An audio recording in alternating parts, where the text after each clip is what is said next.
Divine news కి స్వాగతం. రాజధాని నుంచి కంబాల జోగులు గారిని ఇక్కడ ఇన్ఛార్జిగా నియమించడం జరిగింది. ఆయన కూడా మేము కలిసి ఇక్కడ ఉండే పరిస్థితులన్నీ కూడా ఎక్స్ప్లెయిన్ చేయడం జరిగింది. అది దాని మీదట మండలంలో పెద్దలందరినీ కూర్చోబెట్టి 17 నుంచి 22 వరకు షెడ్యూల్ ఇవ్వడం జరిగింది. ఆ షెడ్యూల్ని అతిక్రమించి ఈ పెద్దలు వారి స్వార్థ ప్రయోజనాల కోసం ప్రతి ఊళ్ళో కూడా పరిచయ కార్యక్రమాల కింద ఆయన్ని తిప్పడం జరిగింది.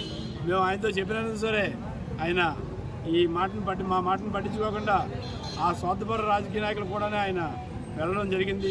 ఈ విషయంపై మేము ఖండిస్తూ అన్యాయం జరుగుతుందని చెప్పేసి విన్నవించుకుంటూ